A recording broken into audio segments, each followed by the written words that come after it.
Eu cumprimento a todos com a paz do nosso Senhor e Salvador Jesus Cristo. Aqui é o professor José Edmilson Júnior do canal Teológico. Estamos dando sequência aos nossos estudos na matéria de História do Cristianismo, nossos estudos teológicos.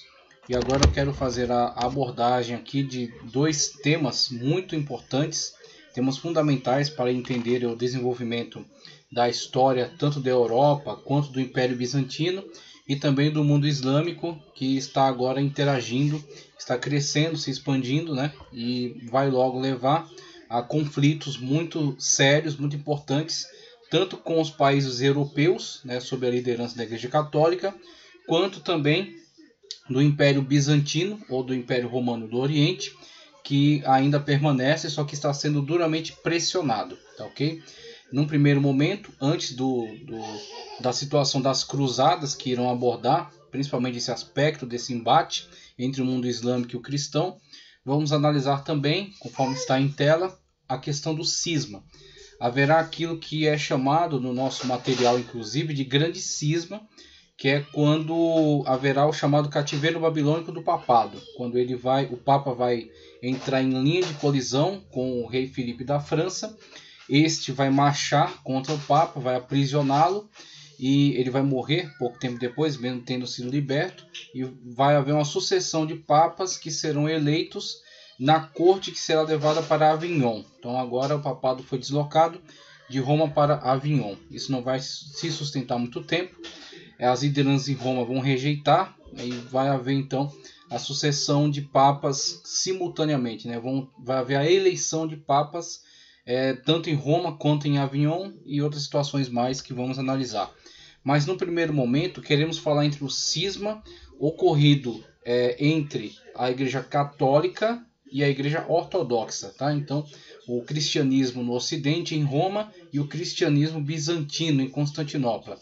Então, ao longo da história, houveram diversos desentendimentos, e isso conduziu a um momento histórico no qual, quando o Papa se viu, o líder, né, da Igreja Católica do Ocidente, se viu na condição de ter muito poder e declarar-se de fato a autoridade máxima de toda a humanidade, colocando-se mesmo apenas abaixo de Deus, mas acima de quaisquer outros seres humanos, quer reis, príncipes ou outras autoridades eclesiásticas, isso levou a ter uma atitude hostil, tá certo? A atitude essa que na verdade já estava sendo cultivada ao longo de séculos, mas que conduziu a uma situação inaceitável de relacionamento entre essas lideranças, né? De modo que vieram ambas a se excomungarem, tá ok? Então você tem o mapa que está em tela, que é resultado dessa excomunhão mútua, quando o líder de Roma agora não reconhece mais a autoridade do patriarca de Constantinopla, simultaneamente esse também excomunga o líder de Roma. E aí você terá essa importante divisão do cristianismo. Divisão essa que vai perdurar durante séculos e na atualidade se fazem muitas negociações para um reatamento. Inclusive, eu dei mais uma lida a respeito das situações na atualidade. Você tem hoje um patriarca que se intitula o Patriarca de Constantinopla, mesmo sabendo que aquela que foi antigamente Constantinopla atualmente chama-se Istambul e está em poder dos turcos, ok? Então, com a ascensão do Império Otomano, que também se inclui dentro do grande grupo islâmico de povos, este povo, o povo otomano, diferente do árabe, tá? Diferente do persa, então, isso aí tem que se entender melhor. Inclusive depois a gente pode pensar em alguns estudos acerca do mundo árabe e da religião islâmica. Então, os otomanos, que deu origem aos povos turcos da atualidade, são um povo à parte, diferentemente de outros povos que integram o grande grupo islâmico, tá ok? Então, este povo avançando na sua hostilidade contra o Império Bizantino, chega ao ponto de fato destruí-lo. Quando eles caem, então aquelas possessões que antigamente eram do Império Bizantino caem em poder dos otomanos, né? E os otomanos islâmicos impõem agora sua religião. Então, passado grande tempo histórico, os otomanos perdem na Primeira Guerra Mundial, parte do território é restituído às outras nações, como por exemplo a Grécia, que havia também caído em poder. os otomanos, a Bulgária, a Romênia. Então esses países se veem livres agora da autoridade otomana, mas a cidade de Constantinopla permanece em poderio dos turcos, tá certo? Dos turcos que têm origem nos otomanos. Então a cidade de Constantinopla atualmente é a cidade de Istambul, mas existe um patriarcado que se considera o patriarca em linha de continuidade daquela autoridade que estava presente em Constantinopla.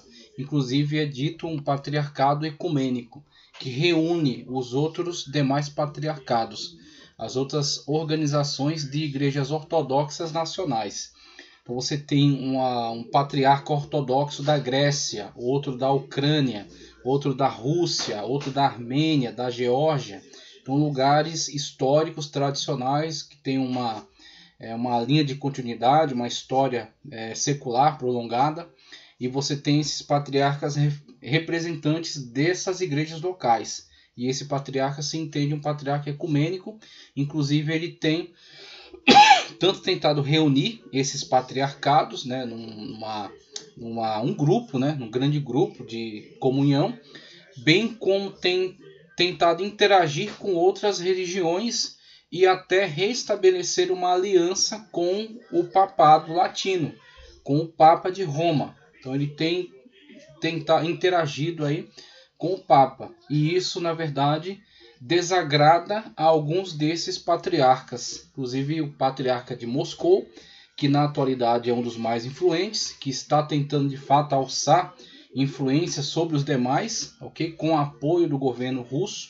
Você tem um envolvimento do governo russo aproveitando toda essa profundidade histórica, né, do cristianismo em seu território, mesmo tendo sido duramente perseguido, né? Então o governo agora faz uma espécie de um aproveitamento de toda essa linha histórica. Então ele se aproxima, tá certo, dessa liderança, e essa liderança é então alçada aí ao poder de influência sobre as demais. Claro que ainda não totalmente aceito, mas está criando meios para isso, para de fato ser uma liderança influente em oposição ao chamado Patriarca de Constantinopla ou o Patriarcado Ecumênico de Constantinopla. Então você tem essa situação na qual este patriarca tenta estabelecer uma aliança, um diálogo com o Papa, e os outros patriarcados rejeitam esta atitude. Então é parte da situação que a gente vê na atualidade, tá ok? Você tem o momento atual, e esta hostilidade entre o Papa e o patriarca, ela tem início em pelo menos 1054, né? Aliás, ela teve o seu ponto culminante em 1054, se estende ao longo dos séculos. Mas antes de 1054 você já tem o desenvolvimento dessa hostilidade, o desenvolvimento desses desentendimentos. E é isso que a gente pretende estudar aqui nesta aula. Então que a gente vai ver um pouco mais, tanto acerca desse cisma entre o Ocidente e o Oriente, né, entre Roma e Constantinopla, como a gente vai ver também um pouco acerca das cruzadas, que são um importante movimento dentro da igreja, que agregou esses reinos sob a liderança dos papas, tá certo? Que promoveram essas ideias, com o apoio também dos mosteiros da Ordem de Cluny, e em determinado momento chegaram até a dominar o Império Bizantino. Então o Império Bizantino também se envolveu nas cruzadas, e em algum momento será até dominado por alguns movimentos cruzadistas que surgiram também tentando se impor sobre essa cristandade do Oriente, essa cristandade ortodoxa, tá ok?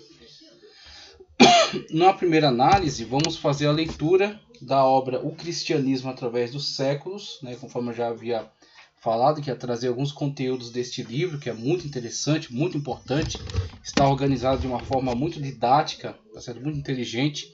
Então vamos trazer uma leitura aqui no O Cristianismo através dos Séculos, e depois eu vou acrescentar com alguns textos de minha autoria.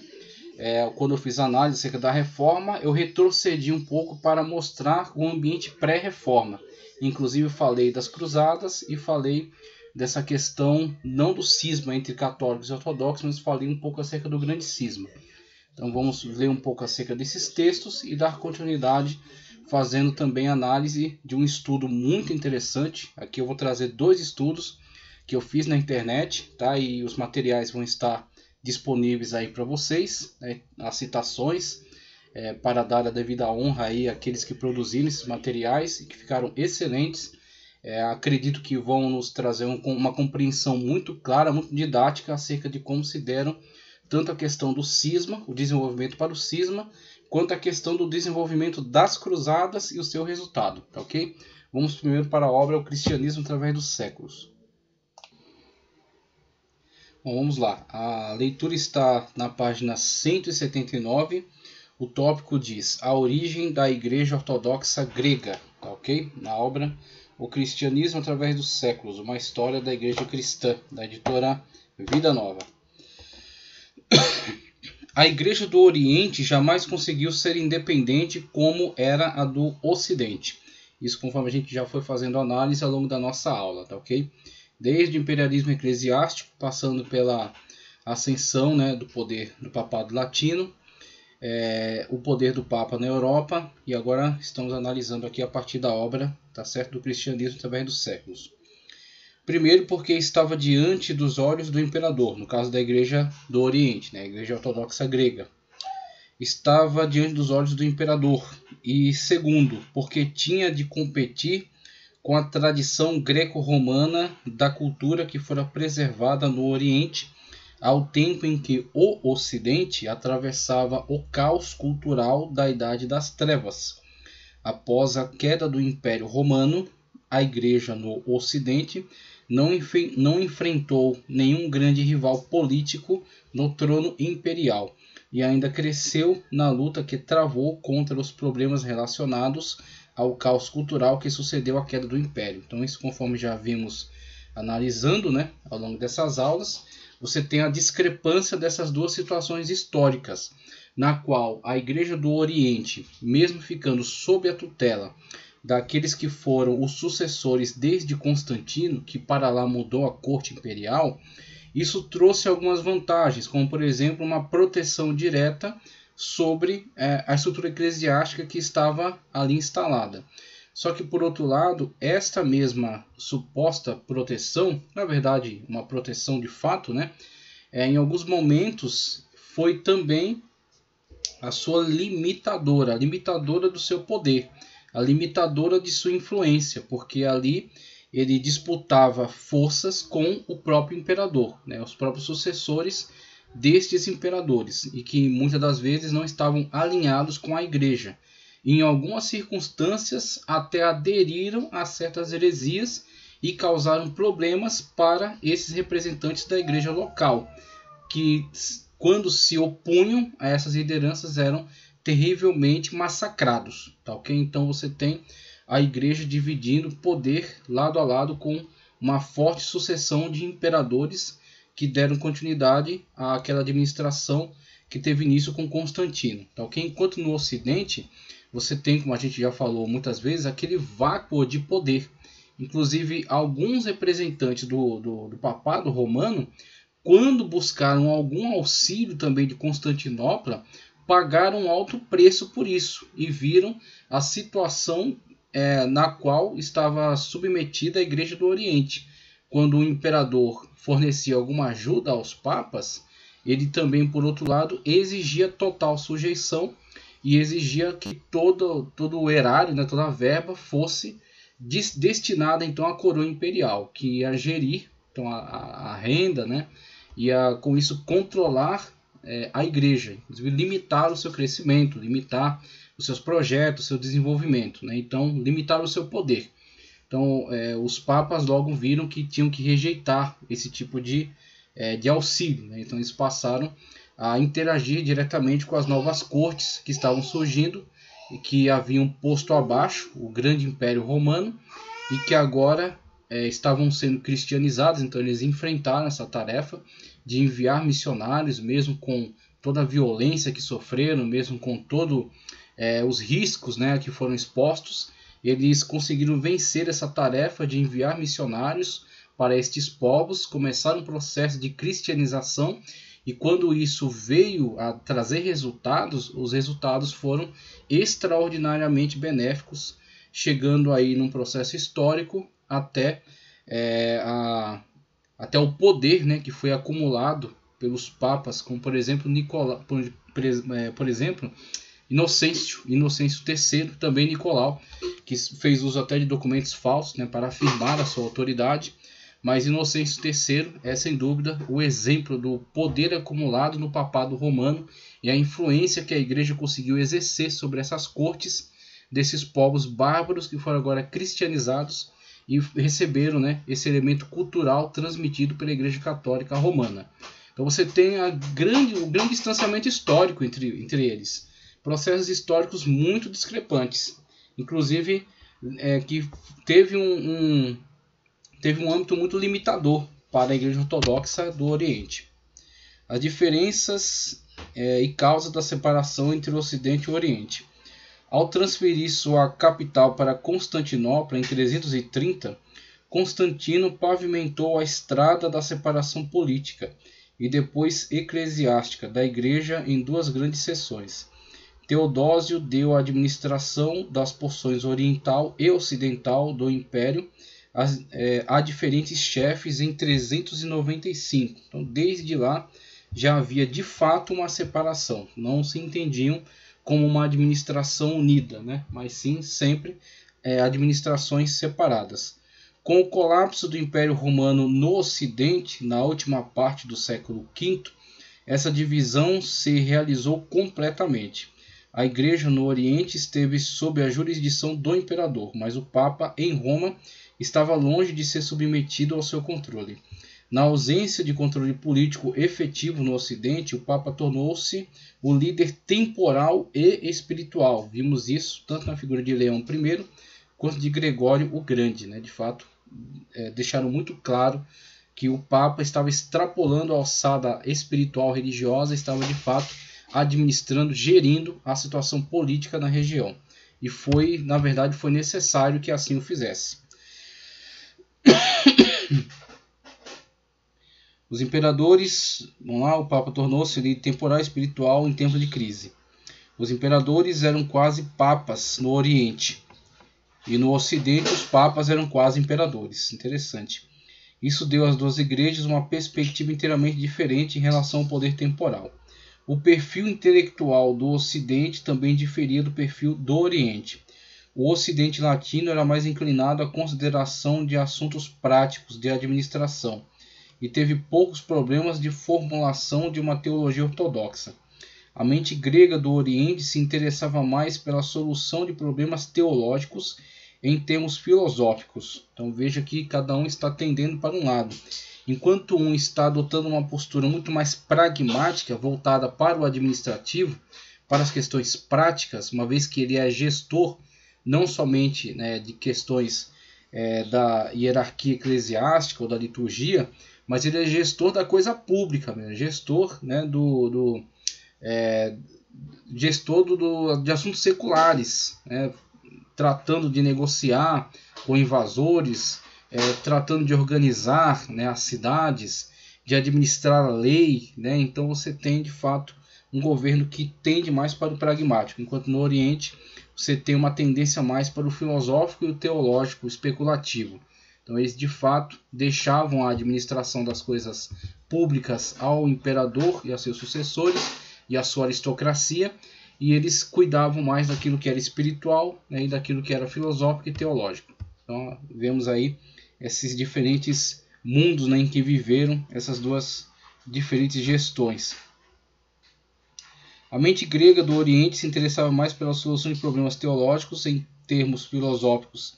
A maioria das controvérsias teológicas entre 325 e 451 surgiu no Oriente, mas os mesmos problemas provocaram poucas dificuldades em muitos casos no Ocidente. Outra diferença entre as duas igrejas gira em torno do celibato. O casamento dos clérigos abaixo da posição de bispo era permitido no Oriente, mas no Ocidente os clérigos não podiam contrair casamento. Os mesmos problemas surgiram em algumas ocasiões em relação ao uso da barba. Olha só, em questões tão triviais, né? Ao uso de barba, serem barbudos ou não.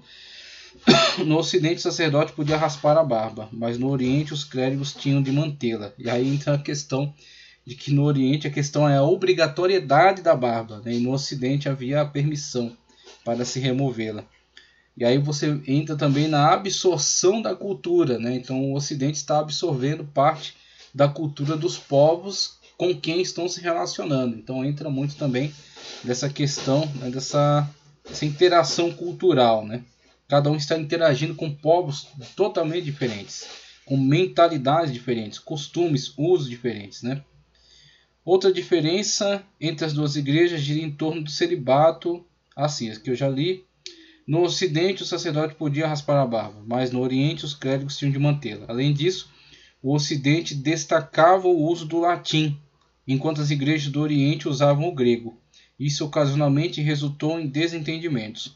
Embora esses problemas e outros semelhantes possam parecer irrelevantes agora, agora foram de grande importância para as duas metades da igreja. Só entende irrelevante problemas como, por exemplo, a língua ou usos e costumes, aqueles que não entendem a conjuntura do estabelecimento de um poder, se ele vai manter-se centralizado, se ele vai se fragmentar.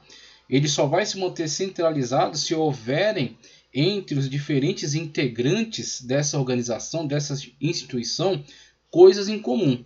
Se eles tiverem coisas em comum, eles se entendem integrantes de um mesmo grupo. Se eles tiverem coisas muito variadas, eles se entendem em grupos diferentes.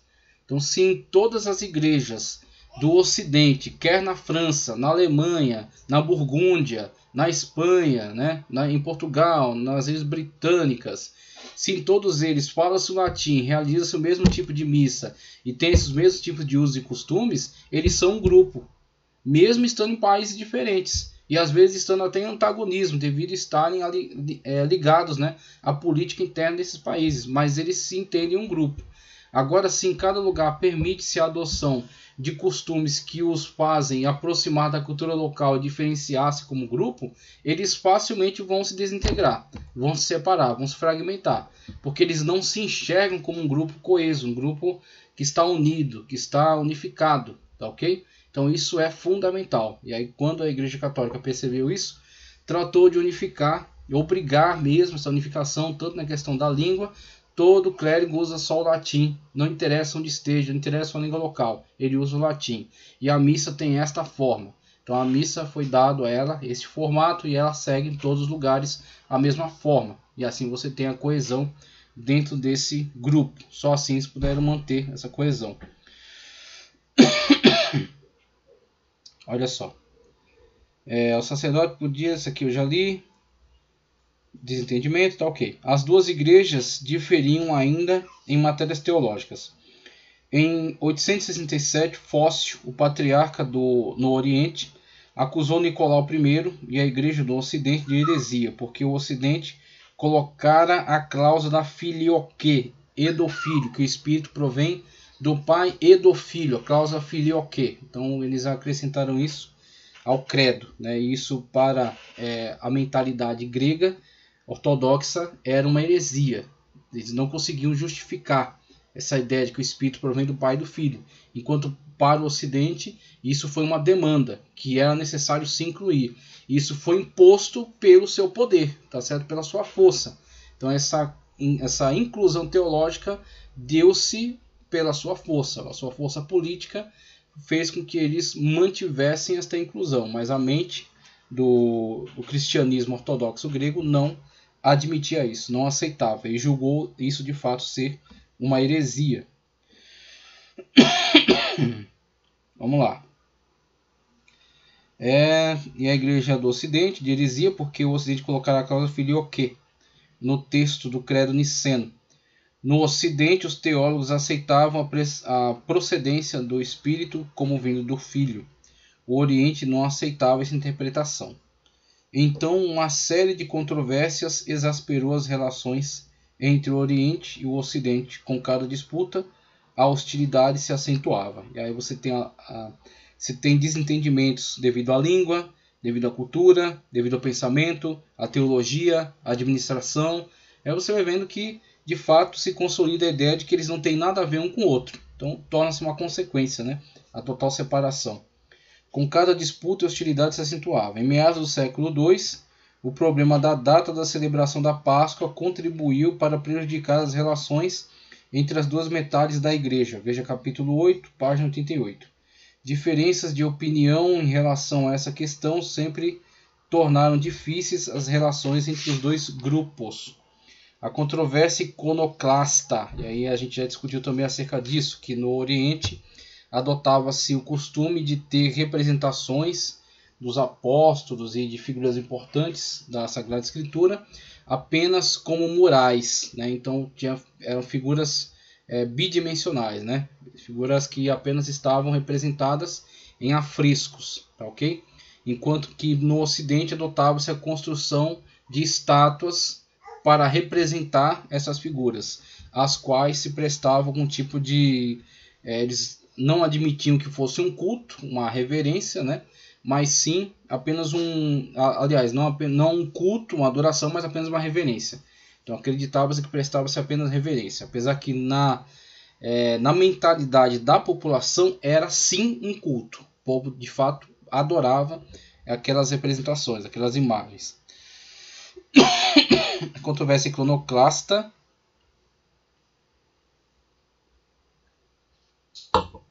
na Igreja Oriental, no século 7 e 9, provocou muitos sentimentos hostis.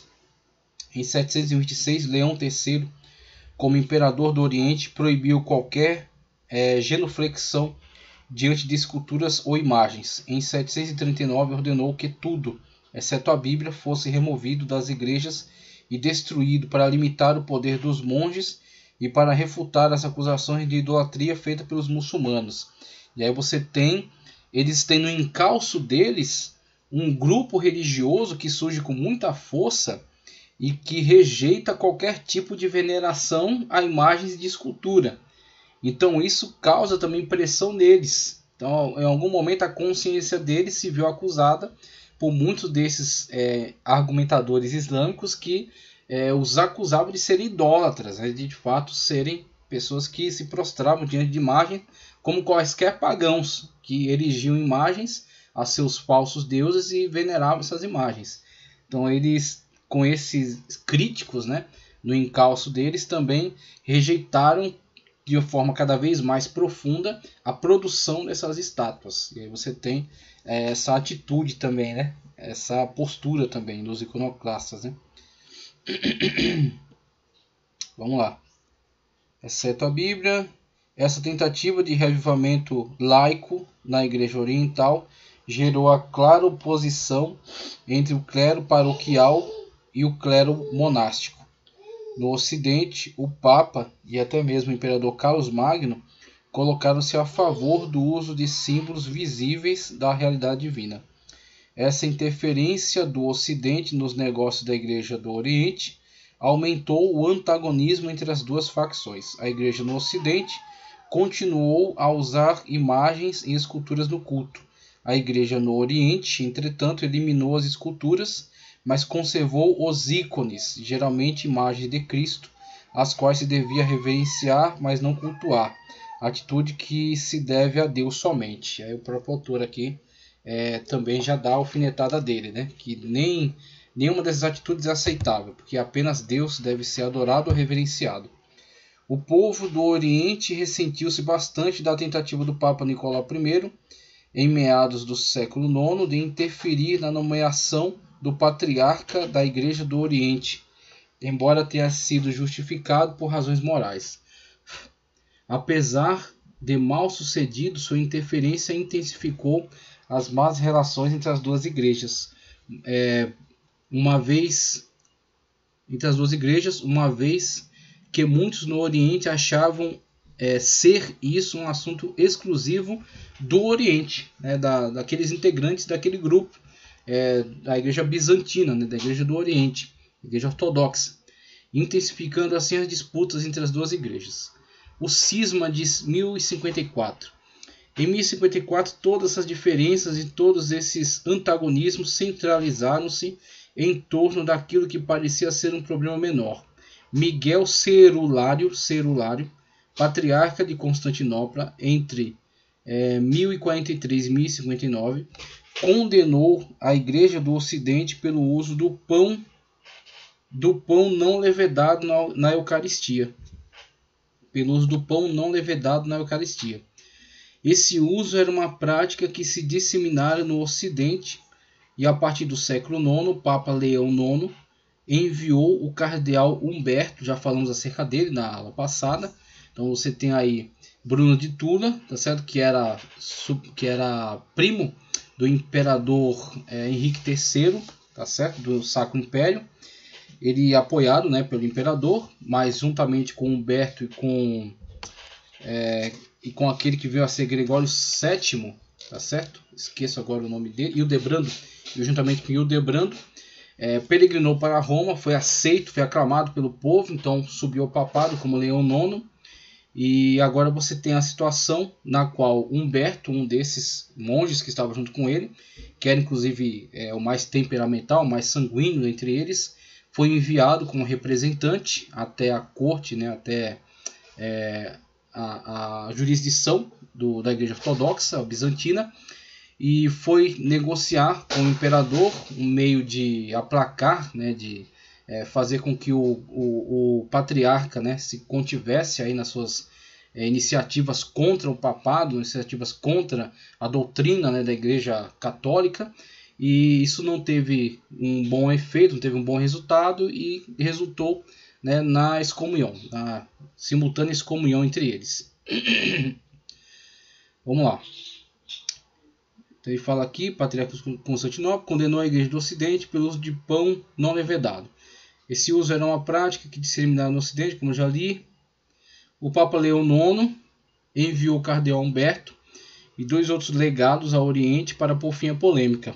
Quando as discussões terminaram, as diferenças de opiniões eram ainda maiores. No dia 16 de julho de 1054, os legados romanos colocaram no altar superior da Catedral de Santa Sofia um decreto de excomunhão do patriarca e de seus seguidores. O patriarca não tardou em responder e anatematizou o Papa de Roma e seus seguidores. Foi esse o primeiro grande cisma do cristianismo a romper com a unidade da Igreja. A partir de então, a Igreja Católica Romana e a Igreja Ortodoxa Grega têm seguido caminhos diferentes.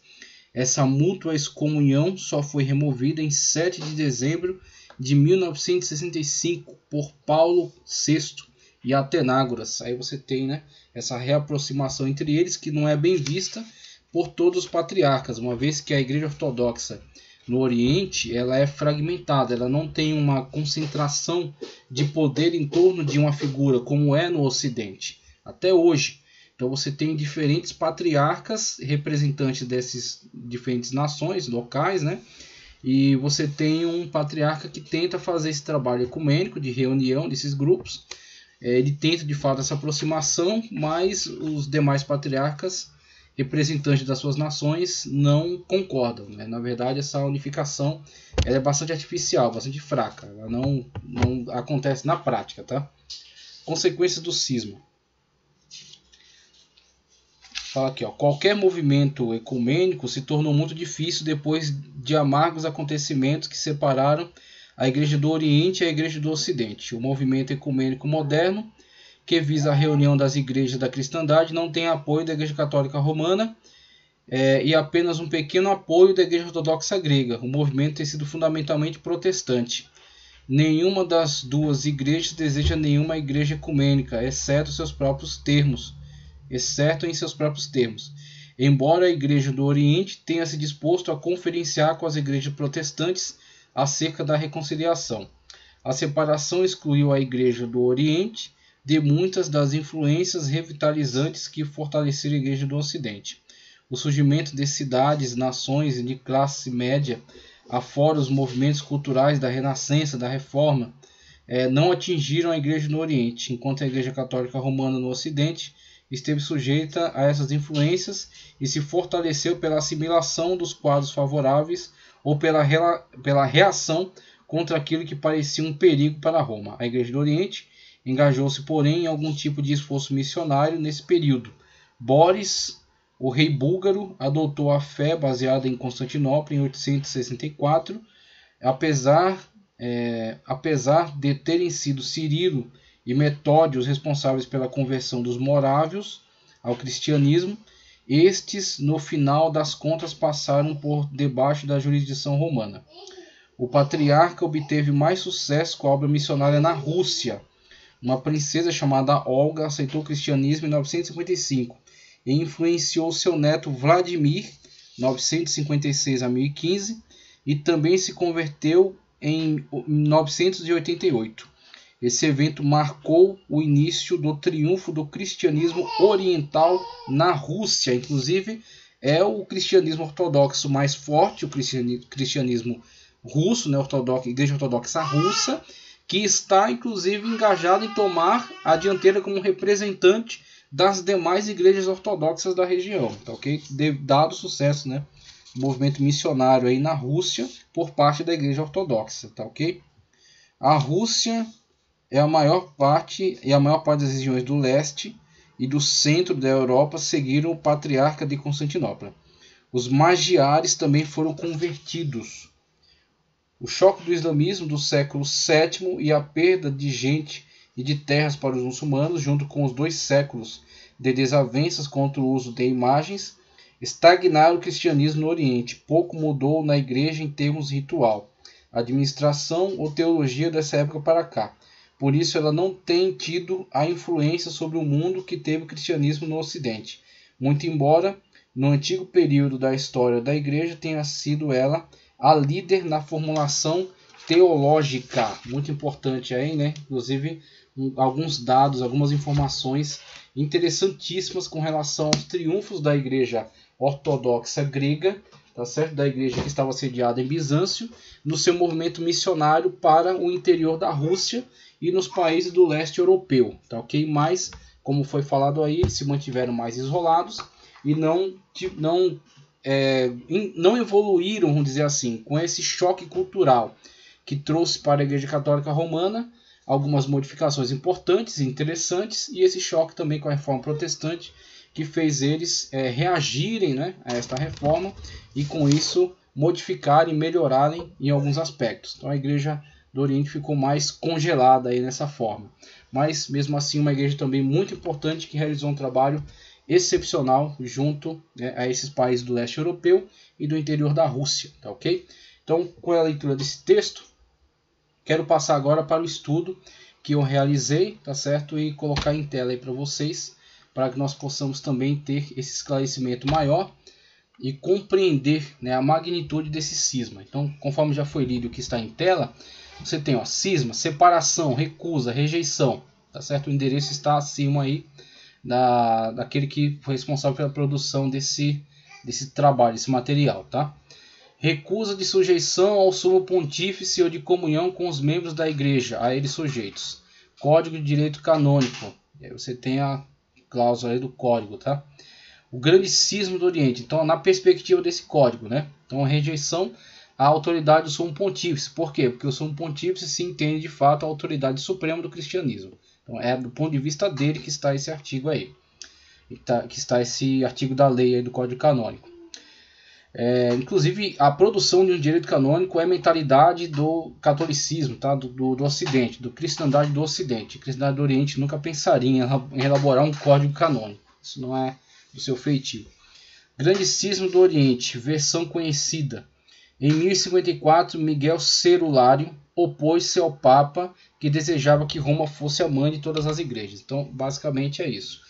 Ao longo da história, nessa linha histórica, a gente vê alguns rachas que já aconteceram, né? Que já aconteceram ao longo do tempo. Então, desde o cristianismo primitivo, você vai vendo a partir dos concílios, concílio de Éfeso, concílio de Calcedônia, né? Depois o racha aí com a igreja ortodoxa, depois com a reforma protestante, você vai ver que aquele antigo entroncamento que era a igreja primitiva vai se ramificar, tá ok? Com o surgimento aí de alguns ramos diferenciados do cristianismo que seguem outras direções.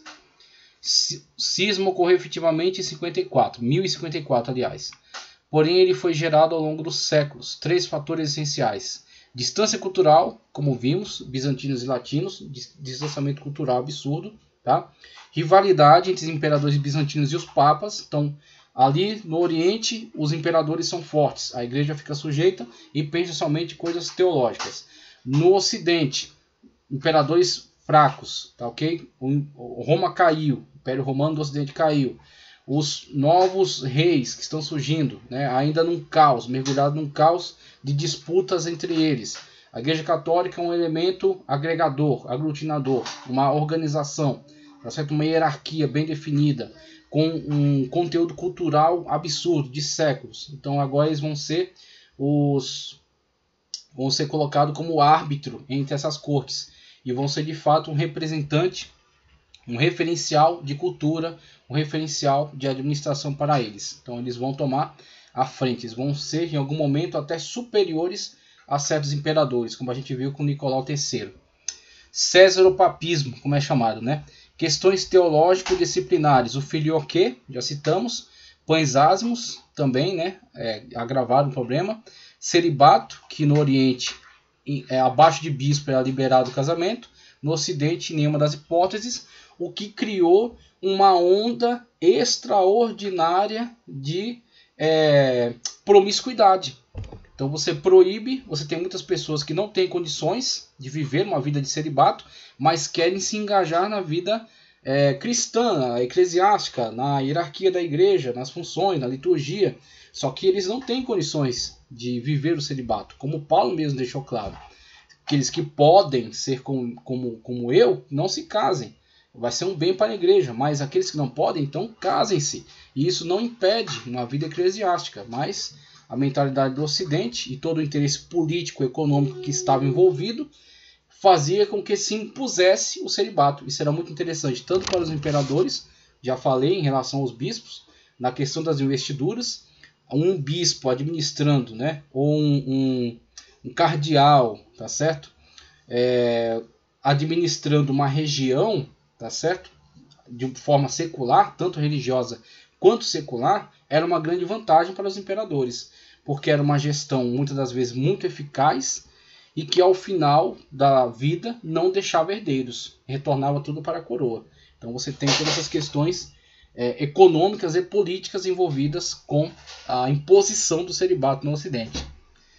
O filioque, o celibato, questão central, primado do Papa. Então o Papa quer de fato se colocar como a liderança universal de todos os homens, tá certo? Abaixo somente de Deus.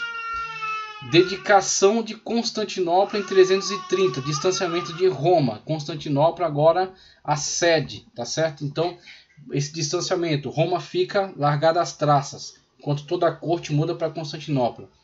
Concílio de Constantinopla, 381, cânon terceiro. Já que Constantinopla é a nova Roma, o bispo dessa cidade deve ter o primado de honra após o bispo da velha Roma. Então, você tem agora esses posicionamentos que vão causar cada vez mais essa intriga, né? Este racha, né? Esse antagonismo entre eles. Concílio de Calcedônia, 451, cânon 28. Garantia dos mesmos privilégios de Roma para Constantinopla. Acácio, patriarca de Constantinopla, 471. Decreto imperial enótico, 482. Condenava Nestório e Eutiques. Aí você tem a heresia nestoriana e o eutiquianismo, mas com termos frouxos. Tentava unificar o império. Bispos que não assinalaram foram expulsos de sua sés.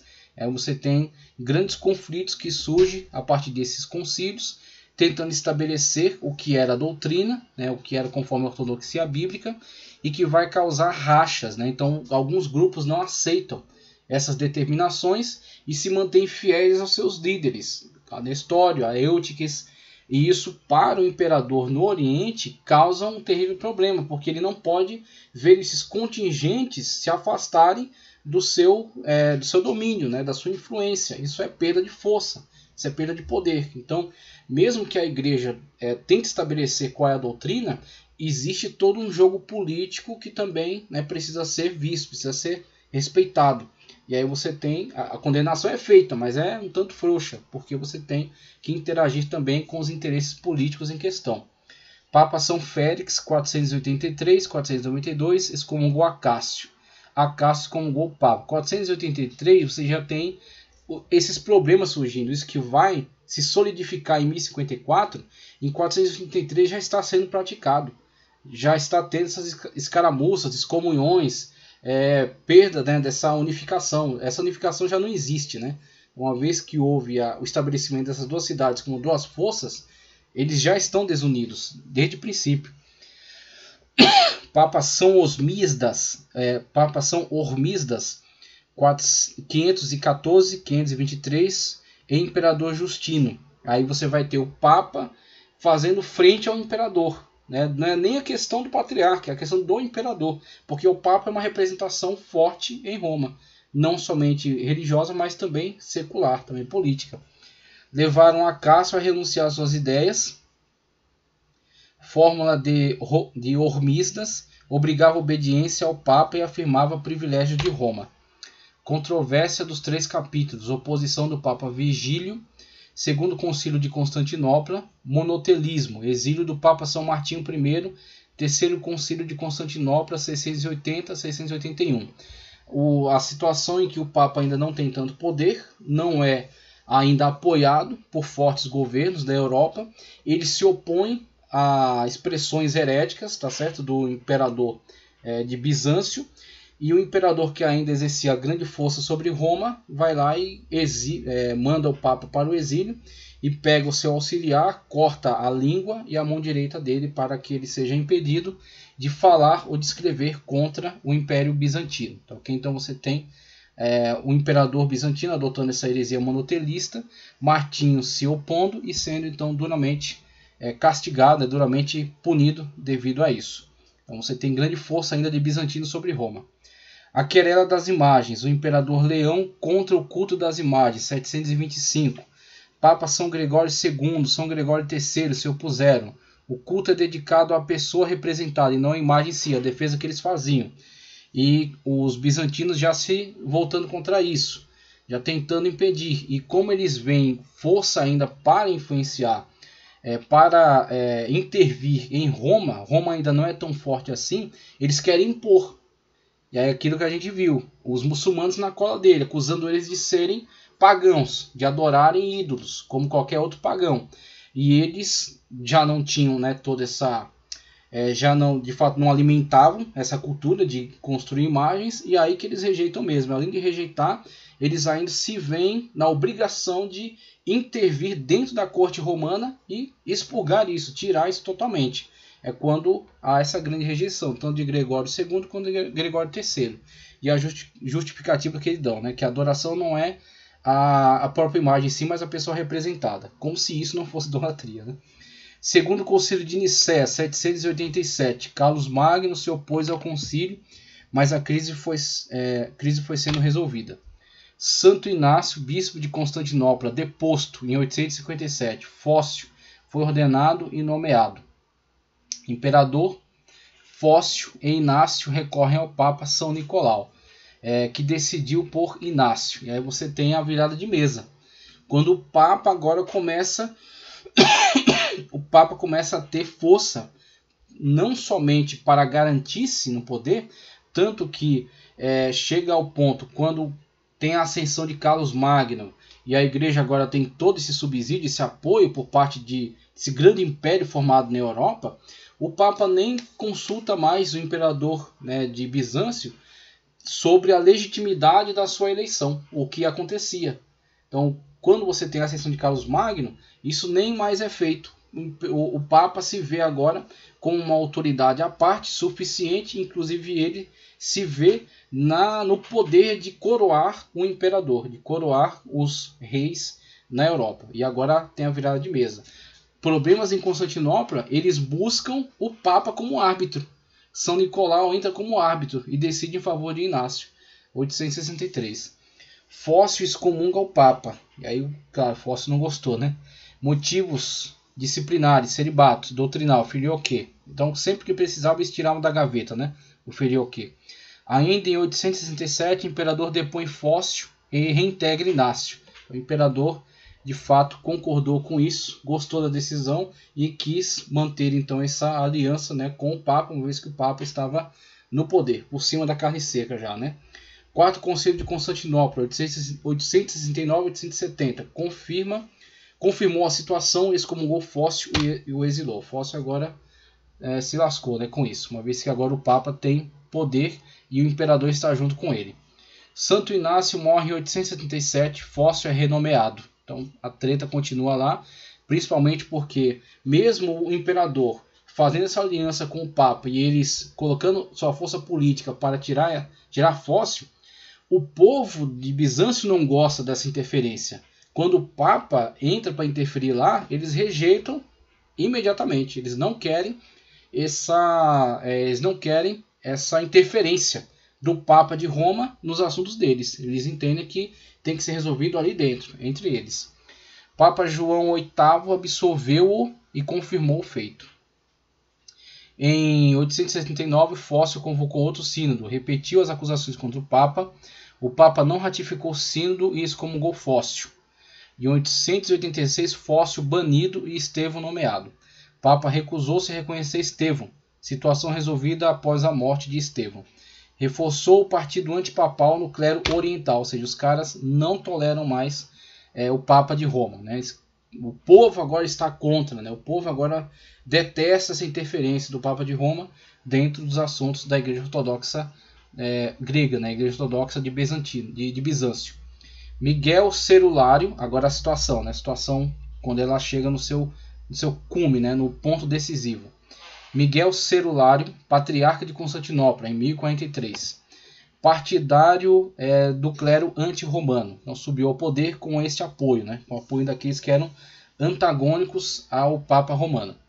Em 1053 iniciam-se os ataques do patriarca. Então o patriarca está respaldado pelo povo, que é anti-papa, né? Anti-romano, e ele começa a fazer ataques, a agradar a galera que ajudou a chegar ao poder. Então começa a atacar abertamente o Papa de Roma.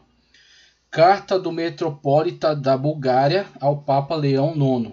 Aí o Papa Leão IX que a gente viu, né? Bruno de Tula, primo de Henrique III. Condenava costumes latinos, pão asma. Eles vão arrumar um motivo, né? Então tem um monte na gaveta. Puxaram esse agora, o pão asma.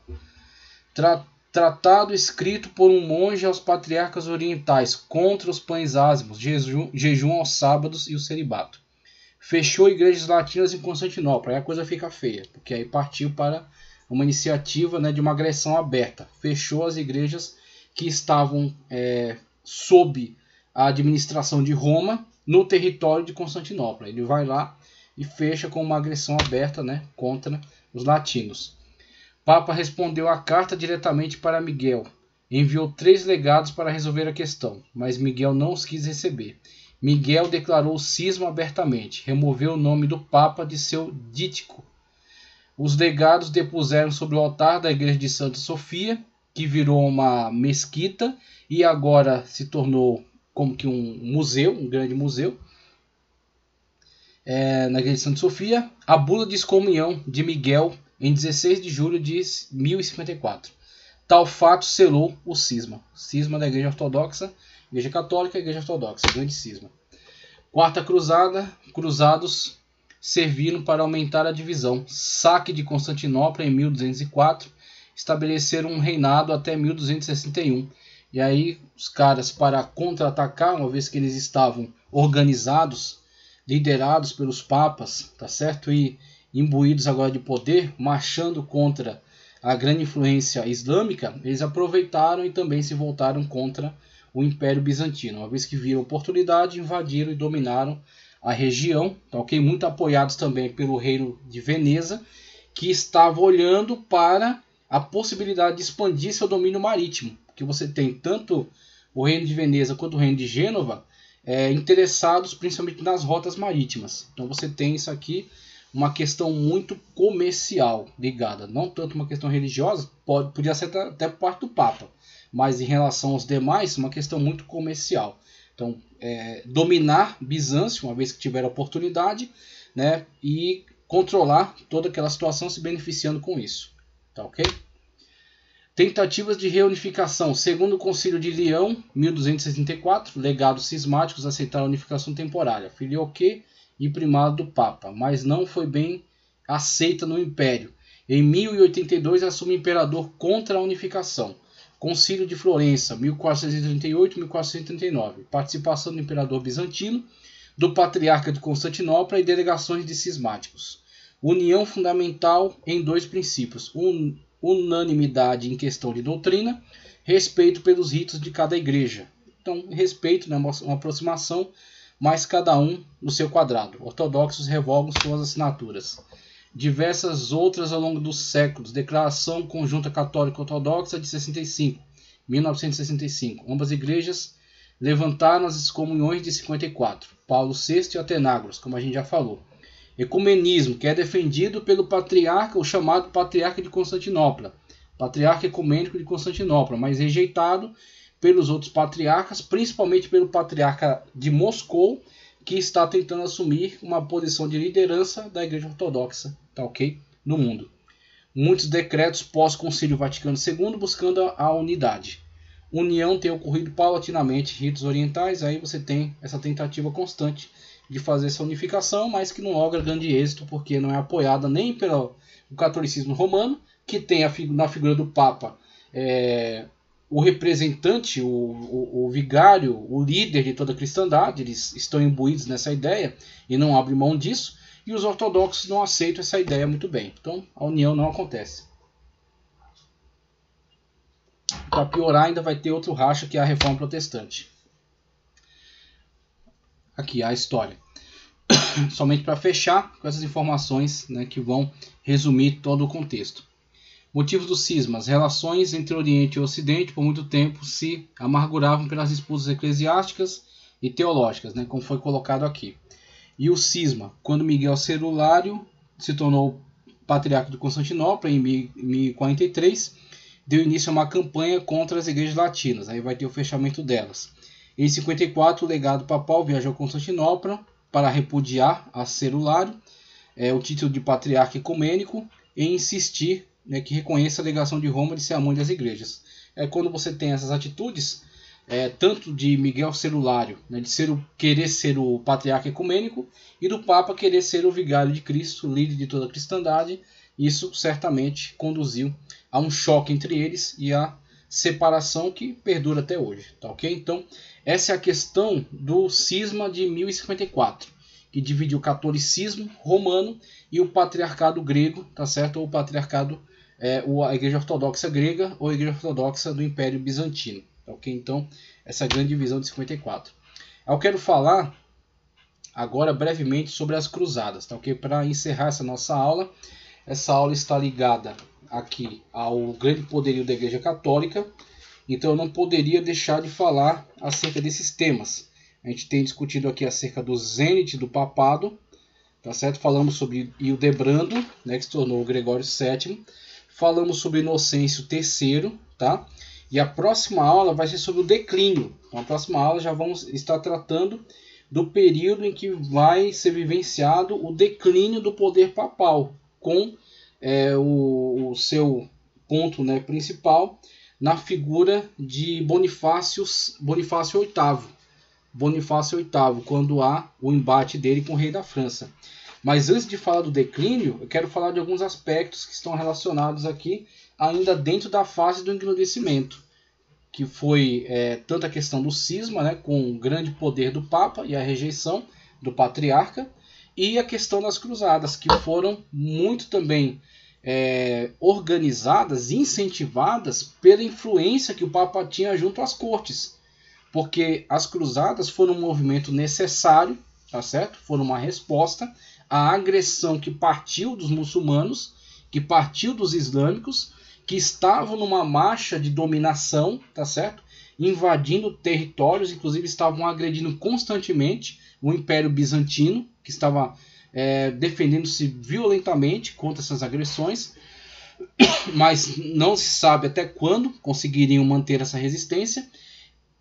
Haviam já dominado todo o norte da África, que antes estava sob influência, tá certo? De Roma, né? E depois da igreja, da igreja católica, tá certo? Tanto da igreja alexandrina, que caiu, né, desapareceu, quanto da igreja católica, que também influenciava uma parte do norte da África, tudo caiu para o islamismo, tá ok? E já haviam atravessado o Gibraltar e haviam se instalado em quase toda a província ibérica, em toda a Península Ibérica, tá? Haviam tomado quase toda a Península Ibérica, apenas não a parte norte da península, onde ficava o Reino das Astúrias, onde houve uma resistência cristã. A partir do Reino das Astúrias você tem tanto a França atacando, tá certo, quanto o Reino das Astúrias também expulsando os muçulmanos da região da Península Ibérica. Mas houve de fato um movimento expansionista islâmico muito forte, que se não houvessem dado resistência, teriam de fato invadido a Europa e teriam mudado toda a história. E essa resistência só foi possível por causa de um poder centralizado que organizou, que unificou e que colocou na mente desses integrantes desses reinos esta ideia de defender a Terra Santa, de tomar a Terra Santa de volta, de estabelecer os locais de peregrinação, tá certo? Para os imperadores e a aristocracia dominar aquelas regiões, se beneficiar comercialmente, se beneficiar com as rotas marítimas reabertas, porque os muçulmanos haviam de fato dominado os mares do Mediterrâneo, daquela região. Então você tem o interesse de Gênova e de Veneza em ter essas rotas abertas, tá? E você tem o interesse da população motivada pelas ideias de remissão dos pecados para aquele que peregrinasse para a Terra Santa como cruzado, para dominar a região. E aí você tem o estabelecimento de vários interesses, né, em torno dessa questão, que foram motivados sim pela atuação dos papas. Então os papas organizaram esse grande movimento de defesa contra a hostilidade e o ataque dos muçulmanos. Sobre as cruzadas, como está em tela.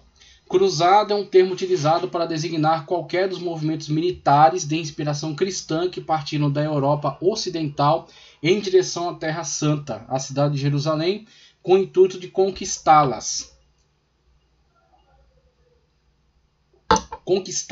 ocupá-las e mantê-las sob o domínio cristão. Estes movimentos estenderam-se entre os séculos XI e XIII, época em que a Palestina estava sob o controle do sultanato de Rum. No Médio Oriente, as cruzadas foram chamadas de invasões francesas, na ótica deles, né? Eram invasões francesas, já que os povos locais viam esses movimentos armados como invasões, e porque a maioria dos cruzados vinham dos territórios do antigo Império Carolíngio, e se autodenominavam francos, tá ok? Os ricos e poderosos cavaleiros da Ordem de São João de Jerusalém, hospitalários, e dos cavaleiros templários foram criados durante as cruzadas. O termo é também usado por extensão para descrever de forma acrítica qualquer guerra religiosa ou mesmo movimento político ou moral. Então, adotou-se, né, este nome, né? O termo cruzada não era conhecido no tempo histórico em que ocorreu. Na época eram usadas, entre outras expressões, peregrinação e guerra santa. O termo cruzada surgiu porque seus participantes se consideravam soldados de Cristo, distinguidos pela cruz presente em suas roupas. As cruzadas eram também uma peregrinação, uma forma de pagamento a alguma promessa ou uma forma de pedir alguma graça, e era considerada uma penitência. Então, na mente do vulgo, você tem esta grande propagação da ideia da penitência, de pagar os seus pecados por meio desta ação, né, desse ato de fé, de peregrinar a Terra Santa e se alistar, né, nas fileiras aí dos cruzados para combater os pagãos. Então você tem esta grande consciência criada na mente das pessoas. Por volta do ano 1000, aumentou muito a peregrinação de cristãos para Jerusalém, pois corria a crença de que o fim dos tempos estava próximo, e por isso valeria a pena qualquer sacrifício para evitar o inferno. Incidentalmente, as cruzadas contribuíram muito para o comércio com o Oriente. Então, mesmo com todos os resultados catastróficos das mortes que de fato ocorreram os embates entre o mundo ocidental e o mundo árabe, tá certo? O mundo cristão e o mundo muçulmano, mas após isso o que restou foi um intercâmbio que se estabeleceu com mais força, que já havia iniciado com a formação das universidades, tá certo? E com o conhecimento que estava entrando por meio delas, mas isso se intensificou depois dos embates das cruzadas. Inclusive, muitas linhas de comércio que permaneceram abertas, né, de intercâmbio comercial. As cruzadas que houveram: Cruzada Popular ou dos Mendigos, que é a primeira e foi totalmente desorganizada, foi criada a partir de alguns movimentos, alguns pregadores apocalípticos que surgiram. Primeira cruzada de fato, organizada a partir da campanha do Papa e organizada por autoridades. Aí você tem 1096 a 1099, segunda 1157 a 1159, a terceira de 1189 a 1192, quarta 1202 a 1204. Depois tem uma cruzada interna contra os albigenses, que é de interesse do Papa para perseguir esta seita, esses hereges. Então ele faz uma cruzada contra esses hereges, tá certo? Dentro mesmo do território europeu. Cruzada das Crianças, aí você tem também alguns movimentos absurdos de certos pregadores malucos, né, apocalípticos, que entendem que pelas crianças serem puras, eles despachando essas crianças, elas obteriam sucesso. Você tem essas loucuras que aconteceram também, que eram fruto dessa época, né, fruto dessa mentalidade da Idade Média. A Quinta Cruzada em 1217 e 1221. A Sexta, 1228 a 1229. Sétima, 1258 a 1254. A Oitava, 1270. E a Nona Cruzada foi em 1271 a 1272. Ok? O texto que eu falei que ia ler para vocês, da obra A Reforma, a Reconstrução do Templo de Deus, onde eu retrocedi um pouco para entender o contexto da reforma e eu falei também um pouco acerca das cruzadas. Veja só, na página 41 nos diz: nessa marcha acelerada de secularização da igreja e de fragmentação política, acrescenta-se também o avanço do poder islâmico em território europeu, tendo já as terras santas em seu domínio já há muito tempo. E em resposta a essa situação, veremos uma outra face do poder político da Igreja.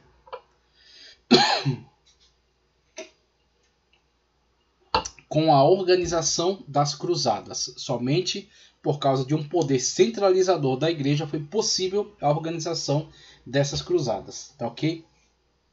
Sendo a primeira fruto da intensa pregação do Papa Urbano II em 1095. O que despertou em alguns fanáticos o desejo intenso de responder a essa convocação. Assim, antes que tropas pudessem se organizar para a empreitada, um homem conhecido como Pedro o Eremita e um cavaleiro conhecido como Walter Sintostão conduziram um aglutinado de miseráveis que foram fazendo saques pelo caminho até Constantinopla, sendo rapidamente embarcados pelo imperador em navios que os desembarcaram em Nicéia, onde fizeram ataques desordenados aos turcos, que facilmente os mataram.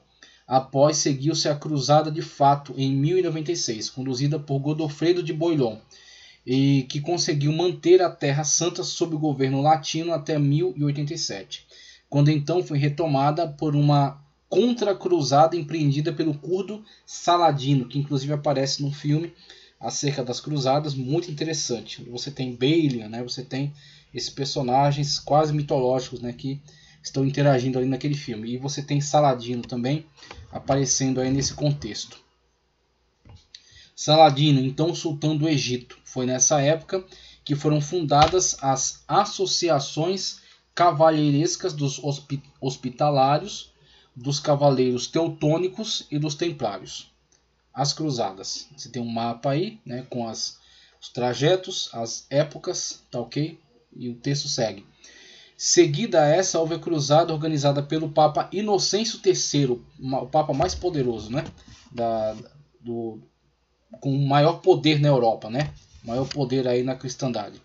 O qual viu seu projeto ser totalmente pervertido por uma manipulação dos venezianos, que alugaram as tropas reunidas para empreender guerra à cidade de Zara, okay? Que estava na costa do Adriático, ao lado oposto aí das costas da Itália, né? Do lado oposto estava Zara, que estava sob influência, né, de Bizâncio e que era interesse para Veneza. Então, enquanto Veneza está na foz aí do mar Adriático, e Veneza tinha dificuldades devido à cidade de Zara, que era uma importante influência bizantina na região. E aí você tem as tropas organizadas e os venezianos, que eram quem faziam a travessia, porque tinham domínio dos mares, tinham os navios.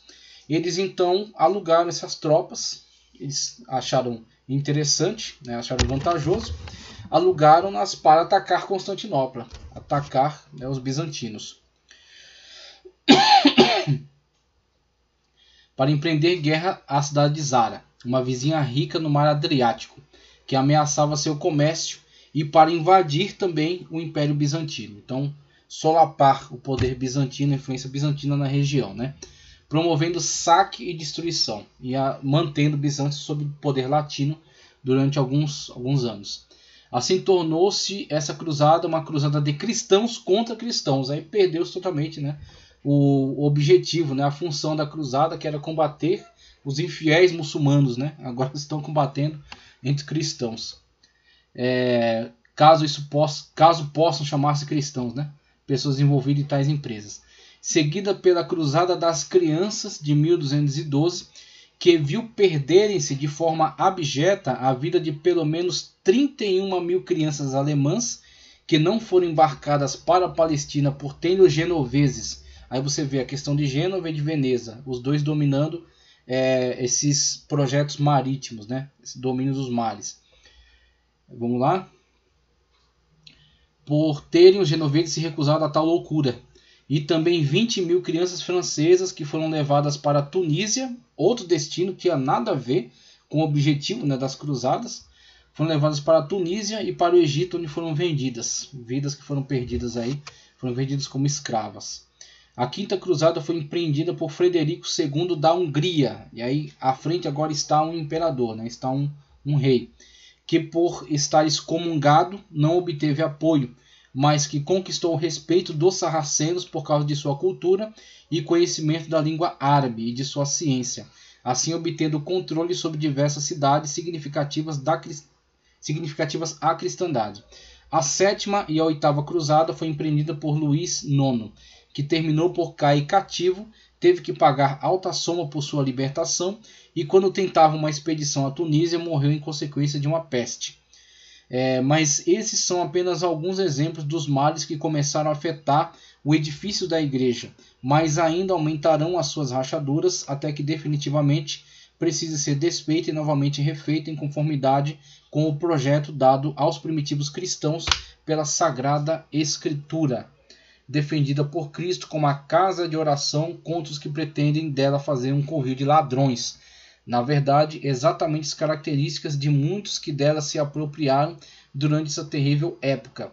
Tão escandalosos eram os vícios e desvios daqueles que deveriam ser os referenciais da palavra de Deus, que foram levados a estarem lado a lado com os demais governantes na disputa pelo vil metal e pelo poder ou a glória do reino. E aí você vê essa questão. Na questão das cruzadas foi importante a resposta. E foi importante a liderança do Papa organizando esses reinos, que depois da pregação de Urbano II, de Inocêncio III, alguns reis tomaram a frente. Você tem Ricardo Coração de Leão, você tem alguns reis que tomaram a frente aí nessa iniciativa. Mas precisou, tanto o Papa quanto os mosteiros de Cluny, dar o primeiro impulso, colocar este ideal na cabeça dele. E a resposta aos muçulmanos era importante, porque de fato eles estavam muito fortalecidos, muito unificados e marchando contra o território europeu.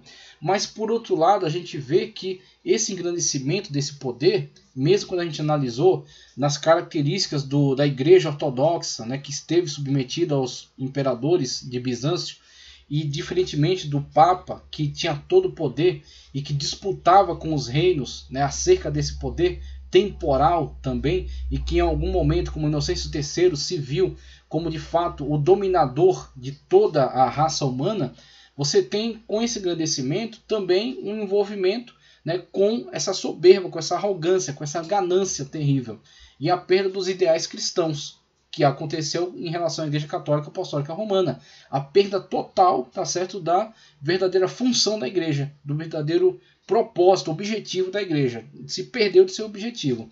Tanto que foi necessária a reforma e a divisão para que os verdadeiros cristãos pudessem buscar conforme a palavra de Deus e não submetidos a essa autoridade humana. E na questão da Igreja Ortodoxa, talvez não tenha sido tão prejudicial assim manter a sua limitação, apesar que, infelizmente, eles também tenderam para algumas linhas que os levou a um afastamento em relação à verdade da Sagrada Escritura, tá ok? Mas a gente tem que fazer análise aí sobre essas questões e perceber também esses males, né, decorrente aí desse engrandecimento, desse poder terrível que acumularam. Houve o metal pelo poder ou a glória do reino, como disse o diabo ao nosso Senhor, enquanto tentava no monte, quando ofereceu ao Senhor os reinos de sua glória, né? E muitos são aqueles que abraçam essa proposta. Ao que o Senhor Jesus repreendeu com sua autoridade inquestionável, todavia não foi a mesma atitude, o que podemos ver nos clérigos da igreja dessa época. Tal ganância trouxe consequências destruidoras, como por exemplo o chamado cativeiro babilônico do papado, que era uma disputa de fato entre os papas e os reis.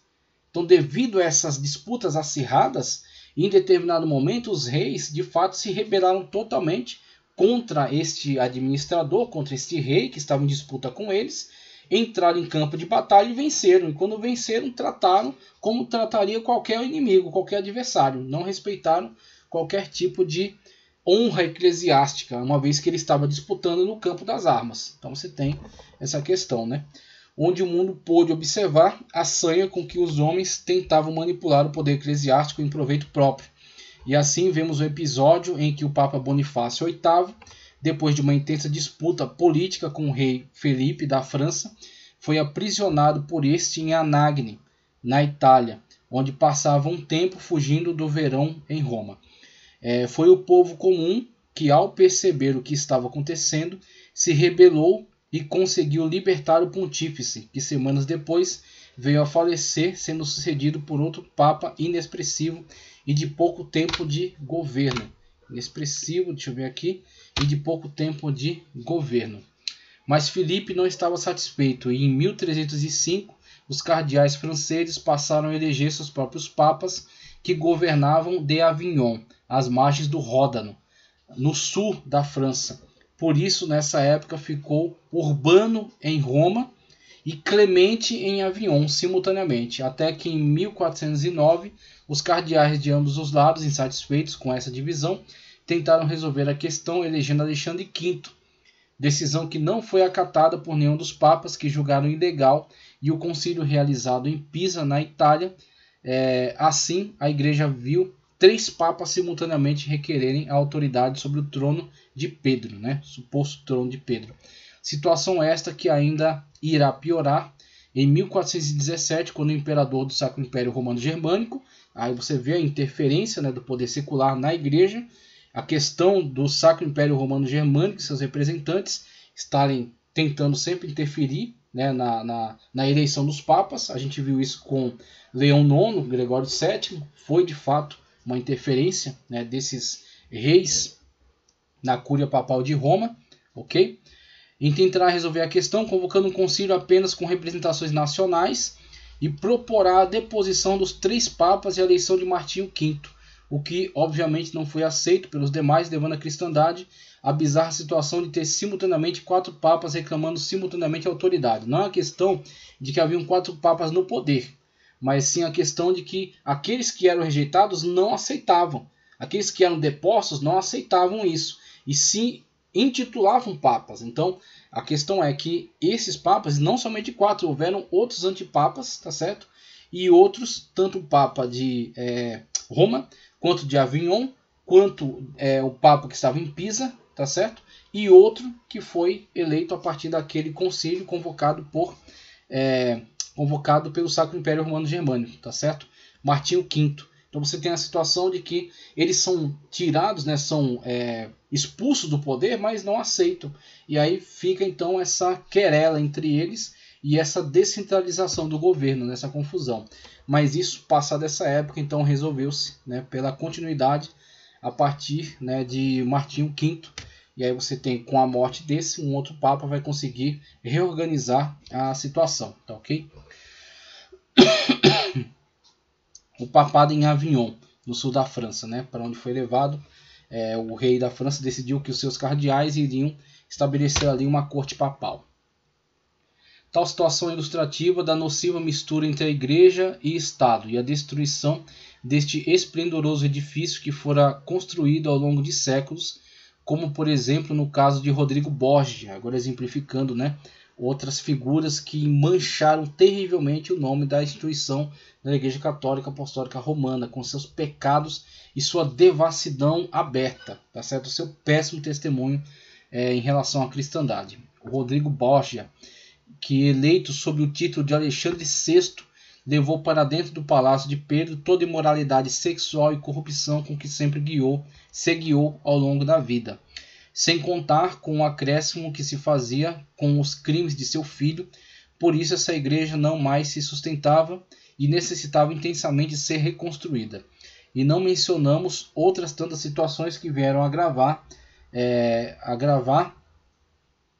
essas rachaduras, falando metaforicamente, as imorais práticas que vieram a manchar o nome da igreja e manter o povo em cadeias atrozes de ignorância em relação à verdade das Sagradas Escrituras. Na igreja de Todos os Santos, em Wittenberg, mostrava-se um pedaço da Arca de Noé, só para você ter uma noção de como a coisa era conduzida na época, né? Como as crendices eram alimentadas, difundidas e aproveitavam-se abundantemente disso, da ignorância do povo. Então, se na gestão central, né, nas suas lideranças, você tem essa destruição moral, o que você dirá da hierarquia que se segue logo abaixo deles, que estão, né, subordinada a essas lideranças? Você tem esse tipo de tratamento. Na Igreja de Todos os Santos, em Wittenberg, mostrava-se um pedaço da Arca de Noé, um pouco de ferrugem do forno em que foram lançados os 3 mancebos, conforme Daniel 3,23. Um pedaço de madeira do presépio de Jesus Cristo, os cabelos da barba do grande Cristóvão,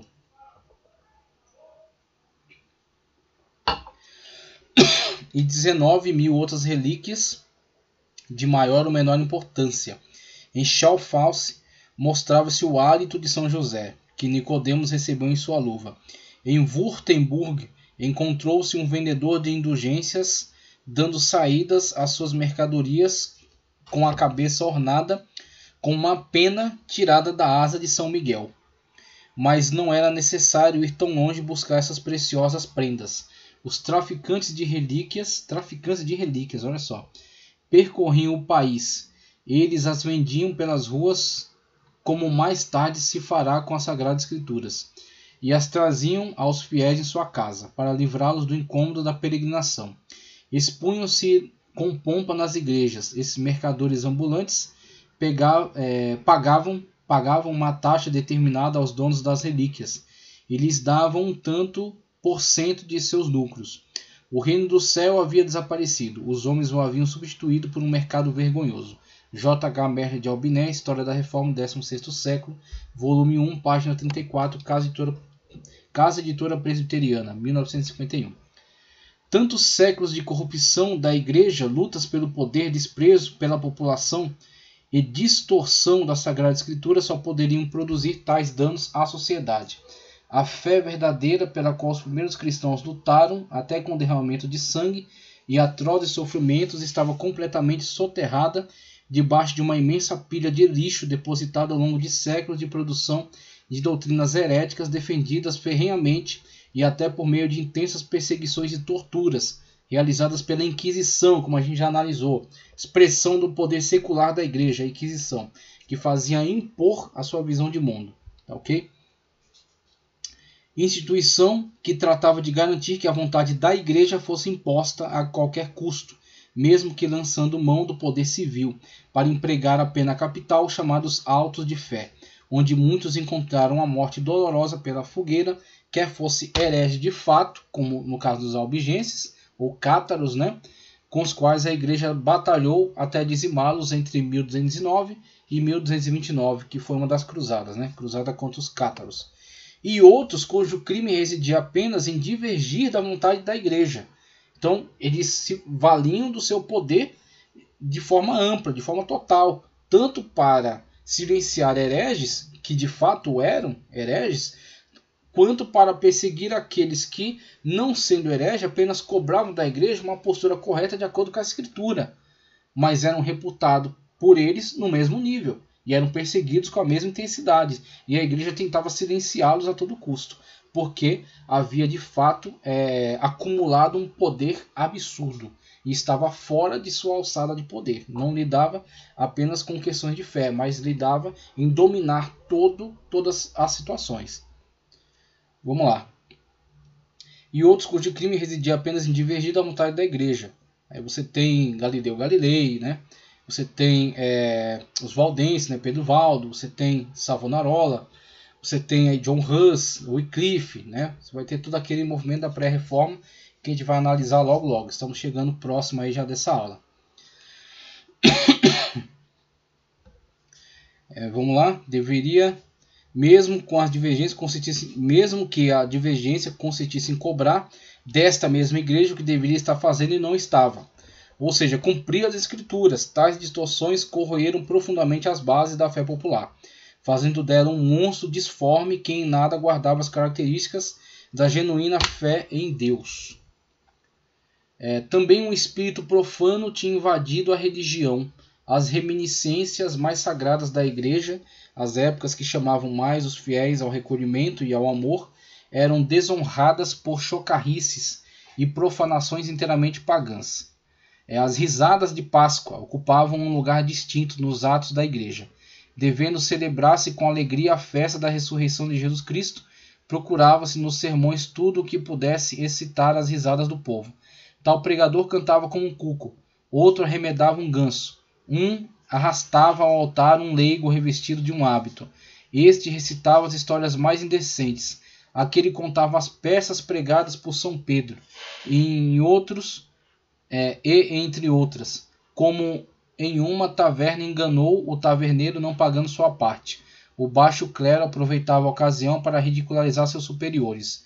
Os templos eram convertidos em tablados e os padres em pelotiqueiros. Também, livro de J.H. Merle de Albinet. Tanta corrupção não poderia deixar de provocar a indignação daqueles que querem viver a verdadeira fé no Deus da Bíblia Sagrada. E, na verdade, dentro da própria igreja levantaram-se mãos que pretendiam consertar as imensas rachaduras que anunciavam sua queda iminente. Uma dessas foi o abade de Brescia, chamado Arnaldo, que pregava duramente contra a ganância do clero e afirmava que o mal que assolava a igreja advinha do fato de estar empenhada na obtenção de riqueza. Em 1139 conseguiu colocar a população contra o bispo, o que motivou sua expulsão da Itália pelo Papa. Arnaldo de Brescia já começou esse movimento de antagonismo ao extremo poder que a igreja havia acumulado. Inocêncio II, na época o Papa Inocêncio II. Estudou durante um tempo em Paris com Abelardo e depois voltou a Roma, onde esteve à frente de um grupo que pretendia expulsar a igreja do domínio secular. Aproveitando-se da saída do Papa, que estava levantando colaboradores para a Segunda Cruzada, mas com a subida ao poder de Adriano IV, que com a ajuda de Barbarossa retomou o poder e queimou Arnaldo em 1155, lançando sua cinza no Tibre. Mas essa será apenas uma das revoltas que a igreja terá que enfrentar antes de definitivamente ter que se conformar ante os novos tempos, inaugurado por uma igreja que a qualquer custo quer derrubar a construção que representa a associação perniciosa entre o sagrado e o profano, como denunciado por Dante Alighieri no poema que eu li, tá certo? Acerca do período mais tenebroso do papado, né, em que ele de fato, com muita coragem, descreve cenários em que inclui o Papa queimando no inferno devido à sua ganância, à sua opulência, e reclama dos benefícios que Constantino proporcionou a esses líderes, corrompendo-os. Tá certo? Não da questão da conversão de Constantino, mas dos benefícios, do enriquecimento proporcionado por Constantino a esses líderes, que os levaram à verdadeira destruição. O que destrói um cristão não é tanto as perseguições, mas sim esses benefícios indevidos, né? Vamos dizer assim, esses favorecimentos, né? Esta corrupção devido a esses presentes, né? Que são oferecidos, ofertados, a fim de que ele se comprometa com o mundo e se afaste de Deus. Então, isso é um grande risco para todo cristão, em qualquer posição em que esteja.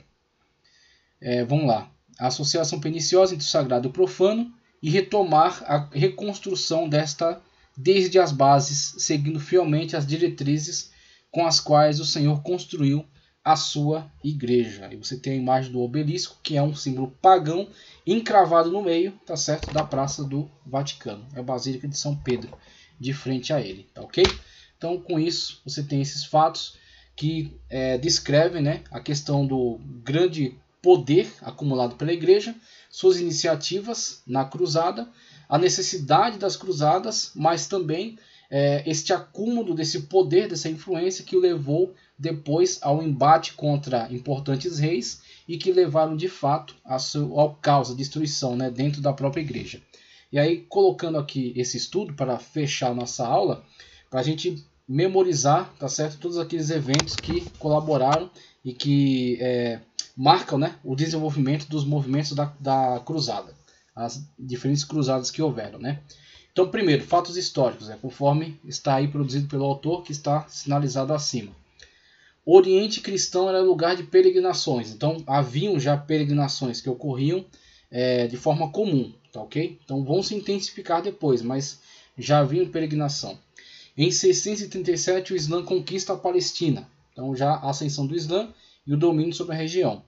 Povos do Líbano, judeus e cristãos foram deixados em paz, desde que também não fizessem evangelismos, missão ali naquelas regiões, não fizessem proselitismo. Então eles eram deixados em paz e se mantivessem nos seus guetos, né? Nas suas comunidades. Em 800, árabes cederam a Carlos Magno as chaves do Santo Sepulcro. Então algumas relações amistosas, né? Protetorado franco sobre os cristãos de Jerusalém. Esmolas foram enviadas à Terra Santa a partir do Ocidente. Até o século X, as peregrinações não cessaram. Em 1009, o califa Hakem destruiu a igreja do Santo Sepulcro. Aí você já tem hostilidade. Então eles toleraram durante muito tempo, até que alguns líderes querem a supremacia sobre toda a região e começam a antagonizar, né? Começam a agredir. Em 1027, os francos perderam o protetorado. Então fecharam ali, né, a influência dos francos na região. O imperador bizantino assumiu e reconstruiu o Santo Sepulcro. Chegada dos turcos muda o cenário. Compromete a segurança dos peregrinos. Então os peregrinos agora estão sendo atacados, né? Sequestrados, roubados, mortos. Então situações de agressão que vão se multiplicando. Em 1071, derrota bizantina na Batalha de Manzikert. Bizantinos estão sendo acuados, né, pelos otomanos, estão sendo acuados aí pelos islâmicos. Em 1092, nenhuma das sés da Ásia pertencia aos cristãos, todas caíram. Você tinha importantes sés de Alexandria, por exemplo, de Antioquia, de Jerusalém, todas caíram. Em 1073, o imperador trocou cartas com São Gregório VII, que a gente viu já, importante figura aí da reforma dentro do clero, né? Dentro da Cúria Romana. Pedia auxílio para expulsar os turcos. Aí já estão pedindo para uma organização, o Papa encabeçar essa organização. O Papa desejava enviar exércitos. O projeto não foi concretizado devido às querelas das investiduras. Aí entra o problema entre a hierarquia da igreja, tá certo? Em disputa com o poder secular dentro dos reinos, tá ok? Em relação a quem vai mandar nos bispos. O bispo vai obedecer ao imperador ou vai obedecer à igreja? Em 1095, Urbano II retomou os planos de São Gregório VII, solicitado pelo imperador Alexios. Concílio de Clermont, 1095, Urbano II pregou aos assistentes, exortando-os a resgatar o Santo Sepulcro, sob as aclamações de Deus o quer, né? Muitos fizeram os votos. Aí criou a consciência nacional, criou a consciência, né, cristã, consciência cristã da necessidade do resgate da Terra Santa. Iniciam essas expedições desorganizadas e indisciplinadas. A cruzada lá de Walter sem Tostão, né, e Pedro Eremita. Uma horda matou e pilhou judeus de cidades alemãs. Pedro Eremita liderou tropa que foi massacrada pelos turcos. A cruzada iniciou-se em 1096. A cruzada organizada, né, em 1096, liderada por nobres. Em Constantinopla fizeram-se vassalos do imperador. Deviam restaurar as terras para o imperador. E aí entra a questão de que Bizâncio ainda tem muita força na região e ele se aproveitou daquela situação. Então os cruzados foram, mas quem conhece, quem domina de fato a região ali é o Império Bizantino. Então eles colocaram-se como que vassalos, uma relação de vassalagem com o imperador bizantino, e restauraram ali as terras para ele, mantendo então essa influência cristã na região, mesmo que fosse o cristianismo ortodoxo, né, da ortodoxia grega, né, do Oriente. Tomada de Antioquia em 1098, tomada de Jerusalém em 1099, estabelecidos estados latinos do Oriente.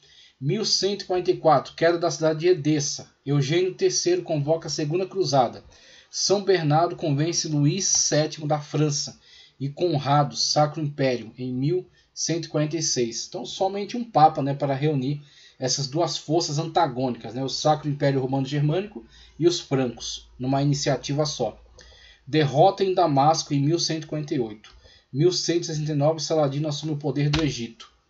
Saladino torna-se soberano de Damasco em 1174. Saladino derrota os cruzados em 1187. Reino de Jerusalém eliminado. Papas Gregório VIII, Clemente III promoveram a Terceira Cruzada, que parte em 1189. Cruzada dos Reis, Felipe II e Ricardo Coração de Leão e Frederico Barbarroxa. Conquista de São João do Acre em 1191. Ricardo faz acordo com Saladino para não maltratar os cristãos, 1192. Então Saladino cede, né? Mesmo que eles não conseguem derrotar totalmente seu inimigo, mas conseguem se impor, de modo que Saladino cede um acordo, né, de não agressão. Quarta Cruzada, convocada pelo Papa Inocêncio III, 1202. Instigado pelos venezianos, cruzados tomam Zara, e a questão foi desviada. O Papa quer voltar a coisa contra os muçulmanos, só que os venezianos, que são os atravessadores, que detêm o controle dos mares, os navios, o conhecimento marítimo, tratam de desviar, pagam, né, os cruzados, as tropas ali organizadas, para que atendam aos seus interesses primeiro. Primeiro vão destruir Zara, que é a minha opositora aqui no mar, que é controlada pelos bizantinos, aí depois a gente segue aí para, né, os interesses aí do Papa, né, em relação ao Oriente. Aproveitando a disputa sucessória no Império e após alianças com Alexios IV, um dos pretendentes, os cruzados tomaram Constantinopla em 1204. Então havia instabilidade dentro do Império Bizantino e eles se aproveitaram disso, uma vez que eles estavam organizados em tropas, invadiram e tomaram. Fundação do Império Latino do Oriente. Agora os latinos de fato que estão controlando ali aquela região. Em 1212 ocorre a Cruzada das Crianças, né? A absurda Cruzada das Crianças aí. Quarto Concílio Lateranense, 1215. Inocêncio III promove a Quinta Cruzada, que parte em 1217. Conquista de Damieta em 1218. Perdida em 1221. Sexta Cruzada ocorre em 1229, dirigida pelo imperador Frederico II. Mediante tratado com o sultão do Egito, restituiu a cidade de Jerusalém, Belém, Nazaré, Tiro, Sidom para os cristãos. Então, o interesse é essas cidades que são do interesse cristão, tá certo? Que estão relacionadas, tá certo? Com a cultura, a religião cristã, ficam então sob a influência dos cristãos que exercerão peregrinação, né? Que farão peregrinações para elas. Então, o interesse deles era esse. A mesquita de Omar em Jerusalém ficou nas mãos dos muçulmanos, então eles detêm o poder sobre aquele importante marco histórico do islamismo incrustado em Jerusalém, que não é bem uma mesquita, tá certo? É o Domo da Rocha, né? O Domo de Al-Aqsa. Então foi incrustado ali como um monumento histórico para eles, tá certo? Um lugar de relevância histórica. Disse que a pedra que levou Maomé para o céu está naquele local. Cerco de Jerusalém pelos muçulmanos em 1244, Concílio de Leão, 1245, Inocêncio IV proclama a Sétima Cruzada, São Luís IX atendeu ao chamado, Conquista de Damieta no Egito em 1249, derrota de Mansurá em 1250, São Luís foi preso e libertado em troca de altíssimo resgate, transferiu-se para a Terra Santa e retornou à França em 1254.